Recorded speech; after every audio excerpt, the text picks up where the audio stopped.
Uningá, que o futuro é aqui.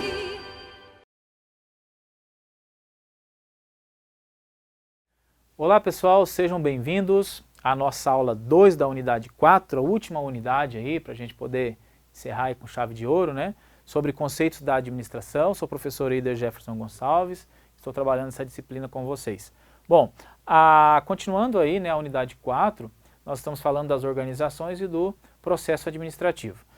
Características, tipos e funções das organizações, vamos conhecer um pouquinho mais, né? As organizações são criadas para quê? Para a obtenção de produtos ou serviços, ou para a criação, o fornecimento, né? A possibilidade de oferecer esses produtos e serviços para a sociedade, tá? Com a finalidade de lucro ou não. Então posso ter organizações com fins lucrativos e sem fins lucrativos. E elas possuem algumas características que são básicas, comuns a quase todas, né? As organizações possuem objetivos desde o seu início, então uma organização só é criada para chegar em algum objetivo. É obter lucro? É obter lucro. Se não é atender a sociedade, que seria uma organização social, sem fins lucrativos. Foram criadas para atender a alguma necessidade, né? Isso é básico. Então toda organização ela existe para atender a alguma necessidade, seja ela lucrativa ou social. Isso quem disse foi Maximiano, um autor que a gente vem usando também. As organizações são criadas para prover produtos e serviços que, de acordo com Moraes, podem ser de natureza econômica ou social, né? De natureza econômica são as organizações que têm caráter específico de empresa e buscam finalidade lucrativa. E natureza social são as organizações voltadas a ações comunitárias, ações comuns, né? De utilidade pública, tão conhecidas como ONGs, né? Que nós temos por aí. Daí nós temos um exemplo aqui, né? Organizações, lembrando.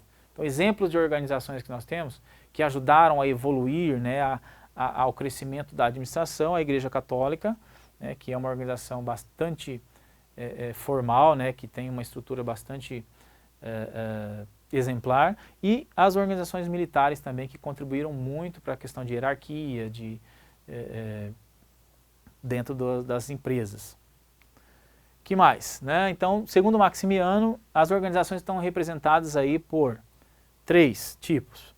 Organizações de governo, que são as administradas pelo poder público, né? Tem como objetivo prestar serviços à comunidade, então organizações de governo ou governo, que são organizações públicas, tá certo? Mantidas pela arrecadação de impostos, que nós mesmos que a mantemos. As organizações empresariais, com ênfase e finalidade do lucro, que vendem seus produtos e serviços para poderem se manter, né? E que nos oferecem esses produtos e serviços para a nossa subsistência, para que a gente possa sobreviver também. E as organizações do terceiro setor, organizações sociais, né? Que compreendem as organizações de utilidade pública ou sem fins lucrativos, as OCIPs, também as ONGs, né? São criadas por pessoas ou, né, conjunto de pessoas sem vínculo com o governo ou vínculo buscando lucro, né? Que servem simplesmente para as não governamentais com fins filantrópicos, né? Para ajudar, muitas vezes suprir lacunas que o governo ou as organizações governamentais não conseguem suprir.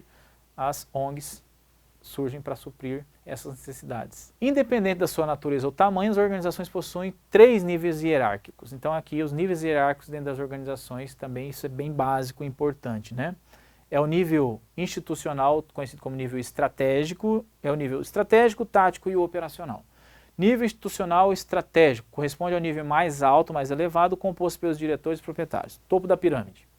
Nível intermediário ou tático está localizado entre o nível institucional e o operacional, no meio da pirâmide, né? É formado ali pelos gerentes, pelos muitas vezes executivos ali que cuidam de determinadas áreas, é mais institucionalizado. E o nível operacional é o que se localiza na base, nas áreas inferiores, né? A base da pirâmide, base de sustentação, onde estão os operários, a galera que carrega o piano mesmo, que pega no pesado, que faz a coisa acontecer, né? Então toda organização, toda empresa, ela tem essa classificação hierárquica, ou esse nível organizacional, que começa com o operacional, que é a base, vai até o tático, também conhecido como gerencial, e acaba ali no topo com o nível estratégico, o nível onde demandam decisões mais complexas, né? Que ficam os diretores. E aqui nós temos uma figura, né, que vai mostrar isso para vocês de uma forma mais gráfica, né? Então a empresa, níveis organizacionais, nível estratégico, diretoria, nível tático, a gerência e nível operacional, produção, operários. Então, quanto mais baixo, ele mais dependente de salários, quanto mais alto, há mais autoridade e mais responsabilidade para com o cargo. Que mais, né, pessoal? Ainda que a gente tenha conhecido as organizações. Também podemos destacar que existem 4 áreas básicas de atuação da administração dentro das organizações. E essas funções são a função de finanças, a função de produção, a função de marketing e a de recursos humanos. Ah, mas não tem outras? Tem, mas as 4 básicas são essas. Tem outras subdivisões aí, no caso. Então a função financeira, de produção, de marketing e recursos humanos. E vendas? Vendas está em marketing. Né? Compras de insumos, está na produção também. Logística, está aqui. Né? Entre produção, então está tudo meio misturado, mas as básicas criadas inicialmente são essas. Tá? As funções básicas aí, que são as áreas de sustentação no caso da administração. Porém, no mercado abrangem várias áreas do conhecimento, né? Então nós temos aí das áreas pode passar pelas exatas, matemática, humanas e tal, que complementam essas 4 básicas aqui. Que mais? Variáveis da administração. Então essa figura ela mostra para nós o quê? Que uma organização ela depende de alguns fatores para poder funcionar e que são variáveis que devem ser consideradas para que essa organização consiga realmente atingir seus objetivos. E para que eu possa colocar em prática o chamado PODC, que são as funções básicas da administração, né? O planejamento, a organização, a direção e controle. Pessoal, só voltando aqui, a gente falou em funções básicas aqui, não seria bem funções, mas sim áreas, tá? Para que fique claro, as funções básicas da administração é planejar, organizar, dirigir e controlar. E aqui nós temos como áreas de sustentação, áreas básicas, finanças, produção, marketing e recursos humanos, ok? Senão dá uma confundida aí, né? Foi ficar ruim. Então aqui, as variáveis de administração, para uma organização, ela deve considerar o quê? Pessoas, as pessoas que estão dentro da organização e as que estão fora também. Ambientes, ambiente interno, ambiente externo, micro e macro ambiente externo. Tarefas, quais são as atividades a serem realizadas nessa organização, dentro e fora dela. A estrutura organizacional é suficiente, não é suficiente, eu preciso investir em estrutura, a estrutura que eu tenho, eu consigo competir legal. Tecnologias, quais as tecnologias disponíveis, né? O que eu tenho que eu posso implementar ou não. Isso aqui às vezes pega o administrador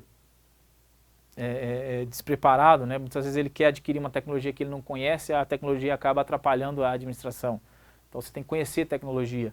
E no topo a competitividade. Para você competir bem, você precisa estar bem com todas essas outras variáveis, né?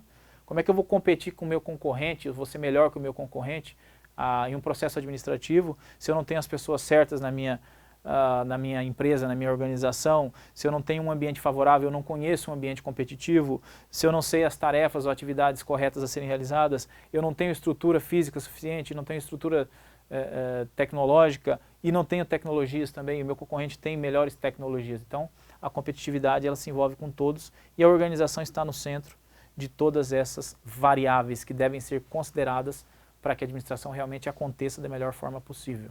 E falando do processo administrativo, né? O que é o processo administrativo? O tão famoso PODC. A gente vai repetir e eu espero que pelo menos isso vocês aprendam. Quando falamos de processo administrativo, nós estamos falando em planejamento, organização, direção e controle, reconhecidos como as primeiras funções do administrador, corresponderam aos elementos da administração do FAIOL. Então, relembrando o FAIOL aqui, as primeiras funções definidas por ele foram prever, organizar, comandar, coordenar e controlar, que era chamado de POCCC, né? E que depois, mais com um aspecto mais atualizado, através da teoria neoclássica, onde teve uma contribuição muito forte do Peter Drucker, conhecido como o pai da administração moderna, foi-se instituído então o PODC, que nada mais é do que o planejamento, a organização, a direção e o controle, né? Então trocou o prever por planejar, porque ninguém é vidente, né? Se você planejar, você se antecipa aos riscos e aos erros, né? Mas você não adivinha, tá? A organização se manteve, comandar e coordenar foram unidas em direção, porque quando você dirige, você tanto comanda quanto coordena, e o controle manteve-se, porque é preciso controlar realmente, né? Se tudo que está sendo feito acontecendo, executado dentro da organização, está de acordo com o que foi planejado. Então o controle serve para isso, para medir, né, se o planejado está realmente sendo executado. E aqui nós temos a figura, né, tão conhecida do planejamento, organização, direção, controle, das 4 funções básicas e o processo administrativo, né, de acordo com o que é venato aqui. Então, o processo administrativo, como já foi citado, ele forma um ciclo administrativo, e à medida que se repete, o ciclo cria uma contínua correção e ajustamento das funções, desenvolvendo e evoluindo. Então vai evoluindo. Eu planejo, organizo, direciono e controlo, chego no objetivo, traço novos objetivos, planejo, organizo, direciono e controlo. Nós vamos ver nessa próxima figura, né? Planejo, organizo, dirijo, controlo. Planejo, organizo, dirijo, e assim o que acontece é um ciclo, né, que vai evoluindo e que vai desenvolvendo a minha empresa, a minha organização, no período em que eu vou utilizando essas 4 funções básicas da administração. E é assim que eu tenho que administrar, utilizando principalmente essas 4 funções básicas. Beleza, pessoal? Então essa foi a nossa aula 2 da unidade 4, a última aula da nossa disciplina de conceitos da administração, ok? Um abraço e até mais.